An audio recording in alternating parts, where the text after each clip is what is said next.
हीर और रांझा एक ऐसी कहानी प्यार की जो आजकल के नए बच्चों को याद रखनी चाहिए। तो राधे राधे दोस्तों, चलिए सुनाती हूँ हीर और रांझा की कहानी। अगर कहानी अच्छी लगे तो लाइक कीजिए, सब्सक्राइब कीजिए, बेल आइकन दबाना ना भूलें। चैनब नदी के किनारे एक खूबसूरत जगह तख्त हज़ारा। यहाँ बहने वाली दरिया की लहरें और बगीचे की खुशबू की वजह से इसे पूरब का स्वर्ग कहा जाता है। यही रांझाओं की धरती है जो मस्ती से यहाँ रहते हैं। इस बस्ती के नौजवान खूबसूरत और बेपरवाह किस्म के हैं। कानों में बालियां पहनते हैं और कंधे पर नए शॉल रखते हैं। उनको अपनी खूबसूरती पर गर्व है और सभी इसमें से एक दूसरे को मात देते रहते हैं। इसी बस्ती का मुखिया था जमींदार मौजू चौधरी। वे 8 बेटों और 2 बेटियों का बाप था और धनी और खुशहाल था और कुनबे में सभी उसका सम्मान करते थे। सभी बेटों में वे रांझा को सबसे ज़्यादा प्यार करता था। इस कारण रांझा के भाई, बाकी जो भाई थे ना उसके, तो वो जलते थे रांझा से। बाप के डर से वे रांझा पर सीधे वार नहीं कर पाते थे, लेकिन पीछे ताना मारते रहते थे, जिससे रांझा के दिल को ऐसी चोट लगती थी जैसे सोए हुए आदमी को अंधेरे में सांप डंक मारता है। फिर एक अंधेरी रात ऐसी भी आई जब रांझा पर कयामत का कहर बरपा। उस रात उसका बाप मौजू चल बसा। रांझा के भाइयों और भाभीियों ने उस पर अब खुलेआम बार बार ताना कसना शुरू कर दिया। रांझा को कहते आलसी बैठकर रोटियां तोड़ता है और 2 आदमी के बराबर का दूध पी जाता है, और वो भी मक्खन और मलाई मारकर। भाइयों ने रांझा से छुटकारा पाने के लिए एक षड्यंत्र करना शुरू कर दिया और एक योजना बनाई। रांझा के सभी भाई मिलकर ज़मीन की माप जोख करवाने काजी के पास गए और उसे रिश्वत देकर अच्छी सारी ज़मीनों को आपस में बांट लिया। बंजर और बेकार ज़मीन रांझे के हिस्से में आई। ये सब देखकर रांझा के दुश्मनों की खुशी का तो कोई ठिकाना ही नहीं था। अब वो समाज में घूम घूम कर कहने लगे कि अब रांझा को भाइयों ने जाल में अच्छा फंसाया है। रांझा को भी वो अपमानित करते हुए कहते थे, ये आदमी खेत कैसे जोत सकता है जिसके सर पर बड़े बड़े बाल हैं लेकिन दिमाग में दही भरा है। ऐसे आदमी से कौन औरत शादी करेगी जो जिंदगी में कभी कुछ नहीं कर सकता। रांझा की बेइज्जती करने में भाई भी पीछे नहीं थे। वे कहते हैं उसने तो औरतों की तरह चूड़ियां पहन रखी हैं, दिन भर बांसुरी बजाता रहता है और रात भर गाना गाता रहता है। अगर वो आप ज़मीन लेकर लड़ने आता है तो आने दो, देखते हैं कि क्या कर लेता है। हम सबकी ताकत के आगे वे अकेला कुछ नहीं कर सकता। रांझा भारी दिल लिए अपने बैलों को लेकर खेत जोतने चला, लेकिन उसकी आत्मा रो रही थी और धूप की तलखी उसके दुख को और बढ़ा रही थी। खेत जोतते हुए जब वो थक गया तो वह छाया में जाकर लेट गया और आराम करने लगा। उसकी भौजाई उसके लिए खाना लेकर आई और वह अपना दर्द उससे कहने लगा। भाभी, मुझे खेत जोतना अच्छा नहीं लग रहा। ज़मीन बहुत कठोर है। मेरे हाथों में फफोले और पैरों में छाले पड़ गए हैं। पिता जिंदा थे तो कितने अच्छे दिन थे, जाने वो कहाँ चले गए, और ये बुरे दिन मुझे देखने पड़ रहे हैं। भी ताना मारते हुए बोलती है, वैसे तो तुम सबसे प्यारे और दुलारे थे अपने पिता के।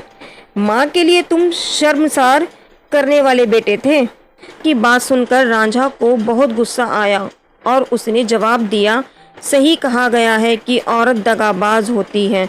तुम औरतों ने समस्या खड़ी की और मुझे मेरे भाइयों से अलग करवा दिया। मैं एक खुशी ज़िंदगी जी रहा था, लेकिन तुम्हारी बुरी जुबान के कारण घर में झगड़े हुए शुरू। तुम औरतें मर्दों को उकसाती हो ताकि एक दूसरे से लड़ पड़ें। भाभी ने उतनी ही तेजी से पलट कर कहा, तुम बहुत ज़्यादा दूध और चावल खा रहे हो ना, इसीलिए इतना घमंड दिखा रहे हो। एक तुम ही हो जो हमारे परिवार पर कलंक हो। अगर घर छोड़ दो और कुछ दिन भूखा मरना पड़े तो तुम्हारी ये सारी जो भाषणबाजी है ना बंद हो जाएगी। आलसी हो और किसी काम के नहीं हो। तुम गांव की लड़कियों पर बुरी नज़र रखते हो। गांव की औरतें हमें खुलेआम कहती हैं कि वे तुम्हारे प्यार में पड़ गई हैं। तुम्हारी खूबसूरती देखकर ये औरतें उसी तरह फंसती हैं जैसे कि मधु में मधुमक्खियाँ चिपक जाती हैं। ये तुम्हारे पीछे दिन रात भागती हैं। तुम्हारे प्यार में जाने कितने घरों को बर्बाद कर दिया है। भाभी की जली कटी सुनने के बाद रांझा और भी गुस्से में आया और वो जवाब देता है कि सारी दुनिया जानती है कि तुम इस गांव की सबसे झगड़ालू औरत हो और तुम इतनी खूबसूरत हो कि तुम्हारे पति को इस बात का कभी भी डर नहीं होगा कि कोई दूसरा आदमी तुमको भगा ले जाएगा। गुस्से में भाभी की आंखें लाल हो गईं और उसकी सूरत पर लहराती लटें जहरीले सांप की फन की तरह लग रही थी। वो बोलने लगी, अगर हम लोग तुम्हारे लिए इतने ही बुरे हैं तो जाओ किसी सियाल की लड़की से शादी कर लो। जाओ उनके घरों के आसपास जाकर अपनी बांसुरी बजाओ और उनकी औरतों को फांस लो। अगर तुमको हमारी खूबसूरती पसंद नहीं है तो जाओ हीर से शादी कर लाओ। उसे दिन रात तलाश करो ताकि तुम उसे अपने जाल में फंसा सको। अगर दिन में वे हाथ ना आए तो रात को घर की पिछली दीवार गिराकर उसे भगा ले आओ। भाभी की बातों का जवाब देने में रांझा भी पीछे नहीं हटा। कहने लगा, तुम्हारे जैसी भाभियों को तो नदी में डुबो देना चाहिए। मैं हीर को ब्याह कर लाऊंगा और तुम्हारे जैसी औरतें उसकी नौकरानियां बनेंगी। और ये कहने के बाद रांझा मुंह घुमाकर बैठ गया। भाभी उसका कंधा देखती हुई बोली, तुमको अब जल्दी से जल्दी शादी कर लेनी चाहिए, नहीं तो हीर की खूबसूरती मुरझा गई तो बहुत देर हो जाएगी।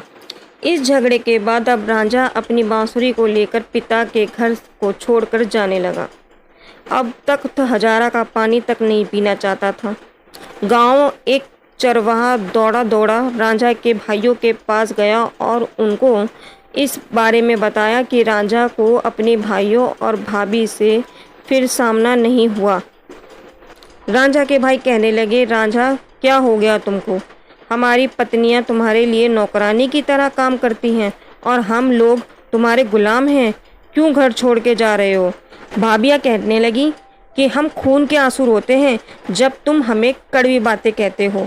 हमने तुम्हारे लिए क्या नहीं किया? अपनी जिंदगी, संपत्ति, सब कुछ तुम पर न्यौछावर कर दिया। रांझा ने भाभियों को जवाब दिया, मैं घर छोड़ने का मन बना चुका हूँ, तो तुम मुझे अपने इरादे से क्यों भटकाने की कोशिश कर रहे हो? बहुत दिनों से मुझे तख्त हजारा के दाना पानी से नफरत सी हो रही है। पहले तुम लोगों की जली कुटी सुनकर मेरा दिल जला, उसके बाद तुम सबने मुझे मेरे भाइयों से अलग करवा दिया और अब अपना असली रंग बदल कर मीठी मीठी बातें कर रही हो। तुम सब अपने इरादों में सफल नहीं हो सकती। मैं तय कर चुका हूँ कि मुझे पिता का घर छोड़कर जाना है। हीर की भाभियाँ हीर को पीछे से जली कुटी सुनाती थी और जब उनके पति सामने होते थे, जब हीर के भाई सामने होते थे तो बड़ी मीठी मीठी बातें किया करती थी। तो दोस्तों आगे का पार्ट कल करेंगे। बाकी अगर आपको ये कहानी अच्छी लगती है तो प्लीज़ मुझे लाइक में और कमेंट में ज़रूर बताएं कैसी लगी। और हाँ, आप जहाँ से सुन रहे हैं वहाँ का ज़रूर अपना नाम पता लिखें। राधे राधे दोस्तों।